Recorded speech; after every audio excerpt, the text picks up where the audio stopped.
नमस्कार मंडळी, मी वैशाली तुम्हा सर्वांचं आपल्या माऊलीज किचनमध्ये अगदी मनापासून स्वागत करते। आजपासून आपल्या चॅनलवर 30 डेज 30 टिफिन रेसिपीज याची सिरीज चालू होणार आहे।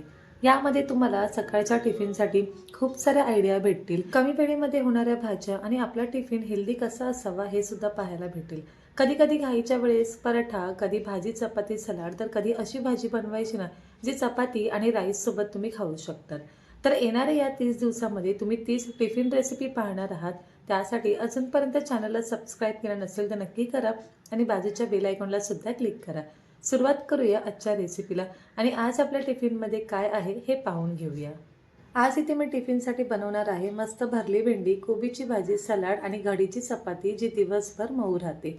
तर इथे मी सर्वात छोटा कोबीच घेतला आहे भाजी बनवण्यासाठी आणि माझ्याकडे ना थोडीशी भेंडी होती। आता भेंडीची जर ही भाजी बनवली तर ती कदाचित फक्त एका व्यक्तीसाठीच बनेल आणि ते सुद्धा यामध्ये बटाटा घातला तर त्याची थोडी क्वांटिटी बनेल।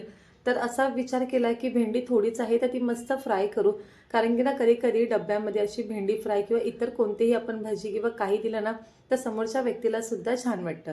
चला, इथे भेंडी आता आपण नंतर धुवून घेणार आहोत। तर इथे माझ्याकडे ना सकाळी बराचसा वेळ होता त्यामुळे मी कोबी इथे सकाळीच कापून घेत आहे। पण जर आपण हीच तयारी रात्री करून घेतो ना एक दिवस आधी, तर सकाळच्या वेळेस अजिबात घाई होत नाही, आपला टिफिन बनवण्यासाठी अगदी पटकन होऊन जातो, म्हणजे आपण पटकन फोडणी देऊन जातो त्याला। तर इथे बघा मी कोबी ना असं लांब लांब कापते। बरेच लोक काय करतात, कोबी अगदी बारीक बारीक कापतात, पण मी जेव्हा कधी कोबीची भाजी करते ना तेव्हा कोबी असाच थोडासा लांब कापून घेते। तर इथे सर्व कोबी छान बारीक असं कापलं आहे, भेंडी सुद्धा धुवून घेतली आहे। मी कधीही भाजी बनवण्या अगोदर ना म्हणजे भाजीला फोडणी देण्या अगोदर सर्वात अगोदर पीठ मळून घेते, कारण की मला असं वाटतं की एकदा पीठ मळून झालं ना की तिथून पुढे आपली कामं होत राहतात आणि एक 7 ते 8 मिनिटांमध्ये त्या पीठ सुद्धा छान ना असं मस्त मुरलं जातं आणि यामुळे काय होतं की आपल्या ज्या चपात्या आहेत त्या अगदी मस्त मऊसूत होतात। बघा पीठ छान मळून घेतलं आहे। यामध्ये थोडंसं आता मी तेल लावून घेणार आणि झाकून एका बाजूला ठेवून देणार, तोपर्यंत आपण फोडणीची तयारी करून घेऊ। फोडणी अगदी साधी आणि सोपी आहे। तेल गरम झालं की यामध्ये मोहरी घालायची, मिरची आणि कढीपत्ता घालून घ्यायचा। त्यानंतर इथे आपण 2 मोठे कांदे घालणार आहोत। तर इथे मी टोमॅटोचा ना अगदी कमी वापर करणार आहे, त्यामुळे कांदे इथे 2 घेतले आहे। बरेच जण जेव्हा कोबीची भाजी बनवतात ना तेव्हा त्यामध्ये भिजवलेली चण्याची डाळ किंवा बटाटा सुद्धा घालतात आणि खूपच छान लागते। पण जर आपल्याला असं वाटत असेल की पुढच्या 1-2 दिवसामध्ये आपल्या भाजीमध्ये बटाट्याचा वापर होणार आहे, तर शक्यतो अशा वेळेस मी तरी कोबीमध्ये बटाटा घालत नाही, कारण मग बऱ्याचदा बटाटा बटाटा होऊन जातो। तर बघा कांदा मस्त इथे छान भाजून झाला आहे। आता यामध्ये अगदी छोटासा लहान आकाराचाच मी टोमॅटो घातला आहे। सर्व छान मिक्स करून घ्यायचं। टोमॅटो विरघळला की यामध्ये हळद घालून घ्यायची। सर्व छान एकजीव करून झालं की आपण जी कोबी आहे बारीक कापलेली ती घालून घेणार आहोत। तर इथे मी कोबीची भाजी फक्त मस्त अशी वाफेवर शिजवणार आहे, म्हणजे झाकण ठेवणार आहे। यामध्ये पाणी वगैरे अजिबात घालणार नाही, कारण की कोबीला पाणी सुटलं जातं आणि भाजी पटकन शिजली जाते। आता यामध्ये चवीनुसार मीठ घालायचं आणि सर्व मस्त असं एकजीव करून घ्यायचं।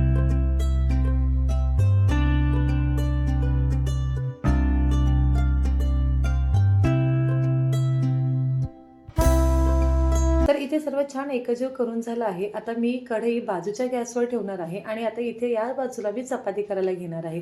जेव्हा अशा पद्धतीमध्ये आपण कामं करतो ना तेव्हा सकाळी अजिबात घाई तर होत नाही, पण आपला टिफिन सुद्धा पटकन होऊन जातो। तर बघा या कढईवर मी फक्त झाकण ठेवलं आहे, पाणी वगैरे अजिबात ठेवायचं नाही आणि गॅसची आच अगदी मंद ठेवायची आणि आपण कोबी इथे मस्त शिजवणार आहोत। फक्त अधूनमधून 1 ते 2 वेळा याला छान एकजीव करून घ्या किंवा हलवून घ्या, म्हणजे भाजी खाली लागत नाही। मी कधीही चपाती करताना सुरुवातीला गोळे करून घेते आणि छान घडी घालून घेते, म्हणजे तेल लावून, कारण की फक्त आपण अशीच चपाती बनवायला घेतली ना तर मग काय होतं की चपाती तितकी मऊ राहत नाही आणि तुम्ही पिठाला ना थोडंसं आतून तेल वगैरे लावून घेतलं ना की दिवसभर आपल्या ज्या चपात्या आहेत ना या छान मऊसूत राहतात। तर इथे मी घडीची चपाती करते, म्हणजे 2 घड्या घालते आणि त्यानंतर यावर थोडंसं तेल पीठ लावते आणि मस्त अशी घडी घालून घेते। अशा पद्धतीमध्ये तुम्ही एकदा तरी चपाती करून बघा, मस्त अशी मऊसूत होते। तुम्हाला शेवटी मी दाखवेनच की चपाती किती मऊ झाली ते। आणि भाजीला फोडणी देण्या अगोदर आपण जे पीठ असं मळून ठेवतो ना तेव्हा खरंच हे छान मुरलं सुद्धा जातं। तर बघा मस्त इथे आता चपाती लाटायला घेतली आहे। मी एकाच वेळेस दोन्ही कामं करून घेते, जेणेकरून की आपली अजिबात घाई होऊ नये म्हणून।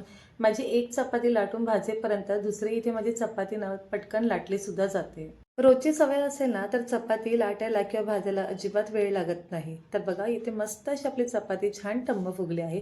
चला आता अशाच पद्धतीने सर्व चपात्या करून घेते।